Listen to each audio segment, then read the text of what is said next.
Hi guys.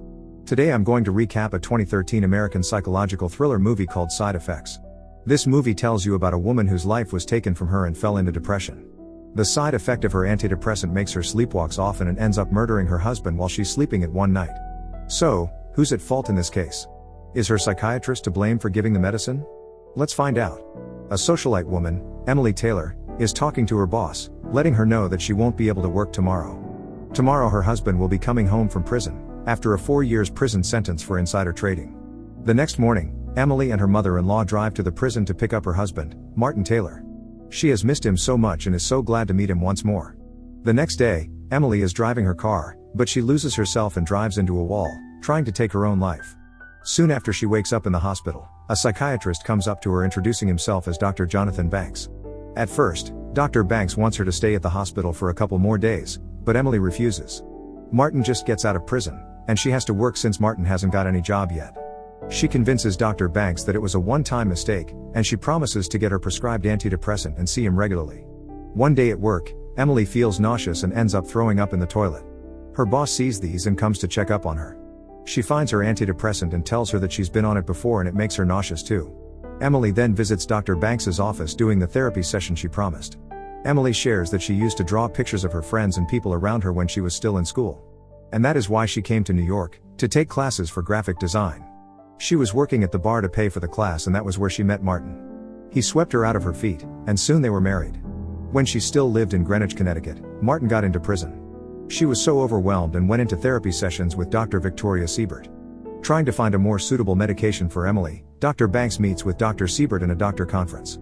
From what she says, Dr. Siebert saw Emily after she had lost everything and went to the city to find work, then she never saw her again. Dr. Banks shares that Emily also struggles with sleep and nausea as the antidepressant's side effects, and Dr. Siebert suggests giving her a new medication called Abilixa. Before they part, Dr. Siebert mentions that Emily had a miscarriage after Martin went to prison. This surprises Dr. Banks because Emily hasn't mentioned it to him. At their home, Emily and Martin are getting ready for a party held by their old friends. At the party, they meet with them and greet each other. But then, Emily excused herself to the bar because she wasn't feeling comfortable. A friend named Julia comes up to her and notices her crying. She suggests pills called Effexor, saying that it really helps her. After asking Julia to get Martin, Emily feels overwhelmed and runs outside. Soon, Martin comes and they walk out from the party, Emily hiding on his chest. Emily is in the subway station when she loses herself again. She walks closer and closer to the railway, but thankfully a police officer taps on her shoulder, bringing her consciousness back. Dr. Banks is with his wife, Deirdre, when suddenly Emily comes up surprising them. First, he intends to make her wait since she wants to accompany Deirdre for her work interview. But after knowing about Emily's attempts, he excuses himself to his wife instead. Dr. Banks tells Emily to focus on the future, her future with Martin. According to Emily, Martin is really trying to give them their life back, and she really appreciates him. She even went shopping to make their relationship exciting. Emily also tells him that her friend Julia tried a new medication, and it helps her. Hearing this, Dr. Banks agrees to change her medication, and writes her a prescription on Abilixa, the same medication Dr. Siebert recommended. While Dr. Banks is having lunch with some of his colleagues, they share that they're getting an offer to become a consultant for a new anti-anxiety drug, Delatrex. Dr. Banks sees this as an opportunity to give his family a better life and accepts the offer.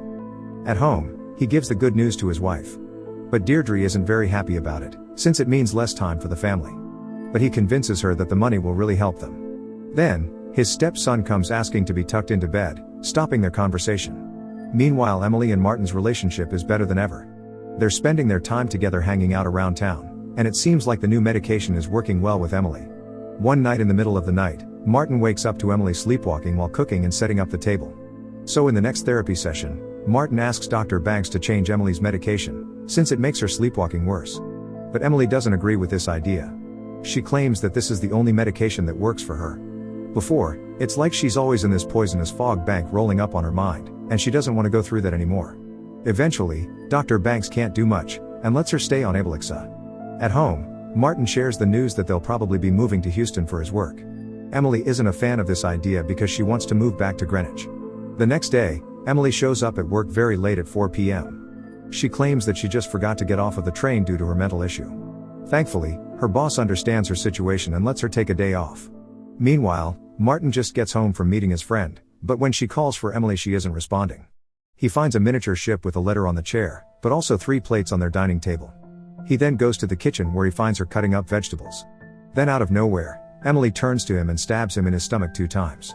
Not only that, when Martin tries to get away from her, she stabs him again on his back.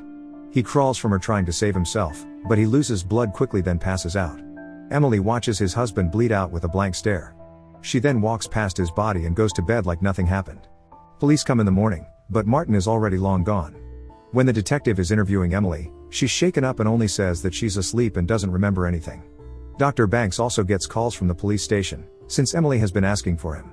The officers think that Emily is the only suspect since all the evidence proves that there's no other people in the apartment. Dr. Banks explains that there's a possibility that Emily was asleep, it's the side effects of the medication she's taking. The officer threatens him to cooperate with them. Because if Emily is proven not guilty, then the blame goes to him for giving her the medication. But Dr. Banks doesn't want to turn on her.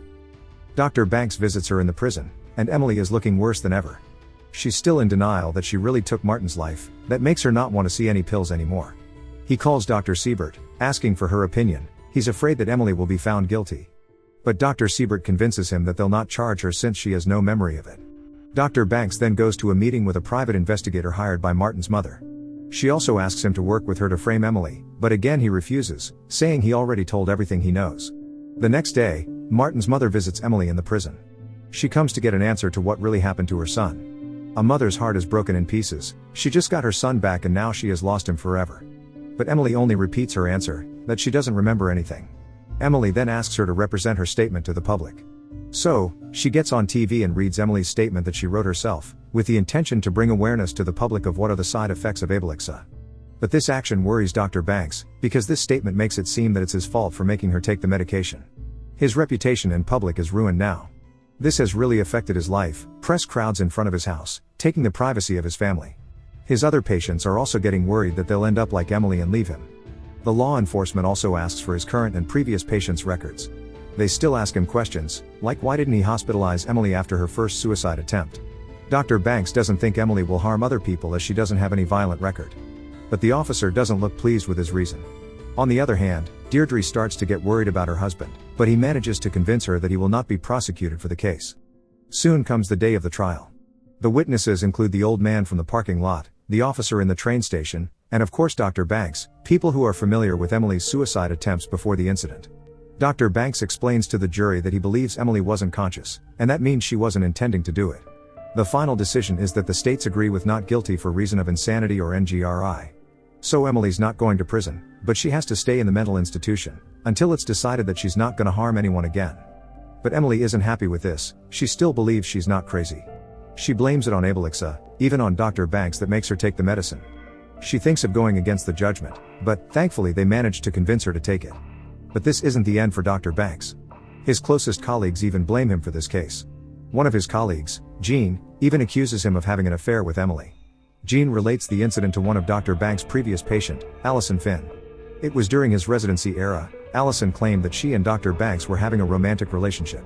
Then she took her own life and left a graphic note about him. But of course, it's all just her fantasy. Tired of being constantly blamed, Dr. Banks shares the story with his wife and decides to do research to prove he's innocent. In the Abilixa website, he finds research written by Dr. Siebert regarding the sleepwalking side effect. So, he asks why she didn't tell him about the sleepwalking, also asking whether Emily had the side effect when she consulted her. But Dr. Siebert denies them all. Still unsatisfied with the answer, Dr. Banks continues his investigation in the parking lot Emily had her first attempt. There, he finds out that Emily had her seatbelt on when she crashed.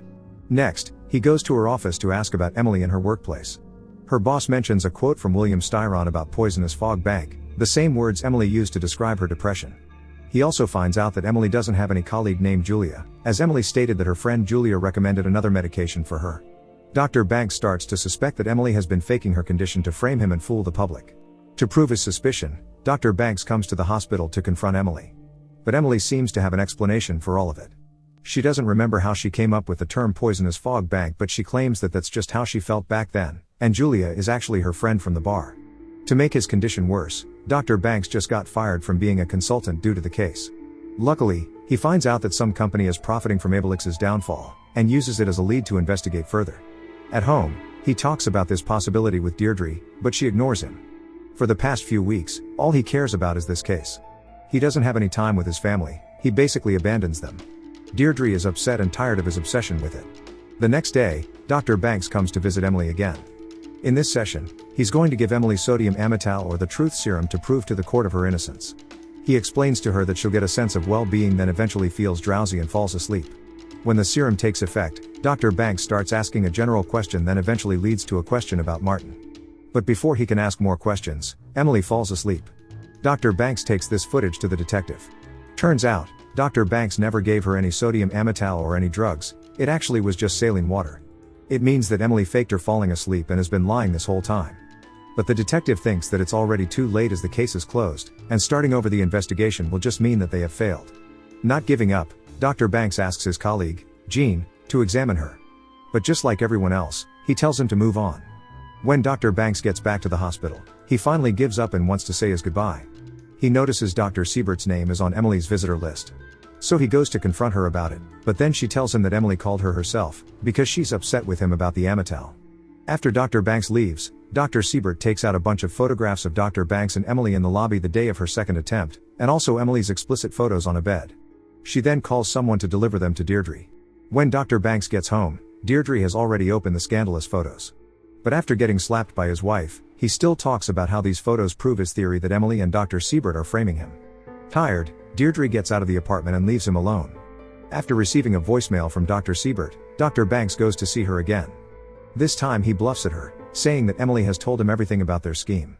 The bluff works, Dr. Siebert gets angry and scared, telling him to leave them alone. Feeling that he is onto something, he plans to set Emily against Dr. Siebert too. He forbids Emily from getting out of the hospital and tells her that he's now working for Dr. Siebert, and they plan to make her forget about the truth.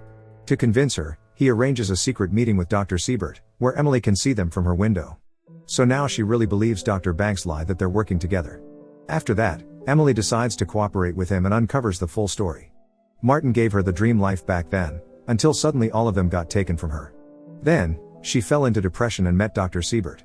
From just a therapy session, their meetings turned into an affair. Soon, they started working together. Dr. Siebert taught Emily the side effects of drugs and she taught her about financial derivatives and deals. By combining the information, they made a grand scheme to get revenge on Martin for ruining Emily's dream life, and to get the dream life back. She faked from feeling nauseous at work to both her witnessed attempts. And of course, she was conscious the night she took Martin's life.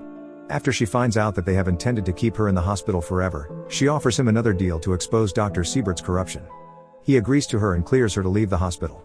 Emily comes to Dr. Siebert's office and acts like nothing happened. While talking about their corrupt plan, Dr. Siebert notices Emily is wearing a wire.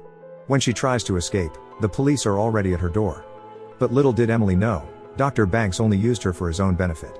He didn't just gonna let Emily be free, he's sending her back again to the hospital. As her assigned psychiatrist, Dr. Banks prescribes her Thorazine and Depakote and describes their unpleasant side effects. She is sent back to the mental ward for refusing the treatment. In the end, Dr. Jonathan Banks gets her family and life back while Dr. Victoria Siebert and Emily Taylor suffer for the rest of their lives. Subscribe to watch more videos like this, turn on notifications, and leave a like and comment to help the channel out. Thank you for watching, and see you next time.